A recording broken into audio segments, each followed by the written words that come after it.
എല്ലാവർക്കും നമ്മുടെ ചാനലിലെ പുതിയൊരു വീഡിയോയിലേക്ക് സ്വാഗതം. ഏറ്റവും പുതിയ വാർത്തകൾക്കായി ഈ ചാനൽ മറക്കാതെ സബ്സ്ക്രൈബ് ചെയ്യുക. ബിഗ് ബോസ് ഹൗസിൽ വെച്ച് ഏറ്റവും അടുത്ത് കൂട്ടായതായിരുന്നു ആദിലയും നൂറയും അനുമോളും.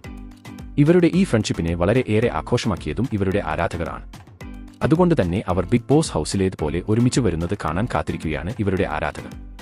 ബിഗ് ബോസ് മലയാളം സീസൺ 7ന്റെ അവസാന ആഴ്ചയിലാണ് ആദിലയും നൂറയും അനുമോളും തമ്മിലുള്ള സൗഹൃദത്തിൽ വിള്ളൽ വീണത്. ആദിലയും നൂറയുമായുള്ള പ്രശ്നത്തെപ്പറ്റി ഒരു പരിപാടിയിൽ സംസാരിക്കുന്ന അനുമോളുടെ വീഡിയോയാണ് ഇപ്പോൾ സമൂഹമാധ്യമങ്ങളിൽ എത്തുന്നത്. വൺ ടു ഡോൾക്സിന്റെ പരിപാടിയിൽ ആദിലയുമായുള്ള പ്രശ്നത്തെക്കുറിച്ച് അനുമോൾ പറഞ്ഞത് ഇങ്ങനെയായിരുന്നു: എല്ലാവരും ഗെയിം കളിക്കാനായി വരുന്നവരാണ്. ഞാനും ഗെയിം കളിക്കുകയാണ്. പക്ഷേ ഞാൻ അവിടെ ജീവിക്കുകയായിരുന്നു. എന്റെ ക്യാരക്ടർ എന്താണോ അതാണ് അവിടെ കണ്ടത്. അല്ലാതെ സ്നേഹം പിടിച്ചു പറ്റാനോ ഇത്രയും സ്നേഹം കൊടുത്തു കഴിഞ്ഞാൽ അവരുടെ ഫെയിം കിട്ടും എന്ന് കരുതി ഒന്നുമല്ല ഞാൻ നിന്നത്.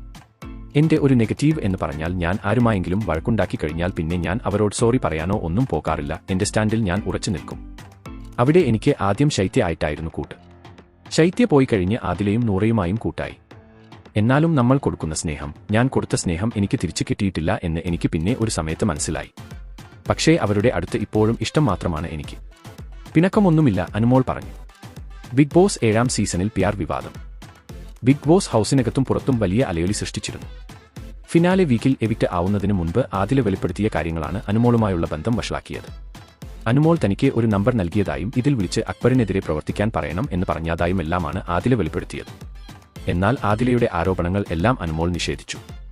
ബിഗ് ബോസിന്റെ അവസാന ആഴ്ചയിൽ തങ്ങൾക്ക് തെറ്റ് സംഭവിച്ചതായി ആദില സോഷ്യൽ മീഡിയയിലെ ലൈവിലെത്തിയപ്പോൾ പറയുകയും ഉണ്ടായി. എന്നാൽ ഇരുവർക്കും ഇടയിലെ അകലം ഇപ്പോഴും തുടരുന്നു. അപ്പോൾ ഇവരുടെ ഫ്രണ്ട്ഷിപ്പിനെക്കുറിച്ചുള്ള നിങ്ങളുടെ അഭിപ്രായം എന്താണ്? അനുമോളും നൂറയും ആദിലയും ഒരുമിക്കുന്നത് കാണാൻ നിങ്ങൾ ആഗ്രഹിക്കുന്നുണ്ടോ? നിങ്ങളുടെ വിലയേറിയ അഭിപ്രായം താഴെ കമന്റ് ചെയ്യുക. അപ്പോൾ ഇതുപോലത്തെ കൂടുതൽ വാർത്തകൾക്കായി ഈ ചാനൽ മറക്കാതെ സബ്സ്ക്രൈബ് ചെയ്യുക.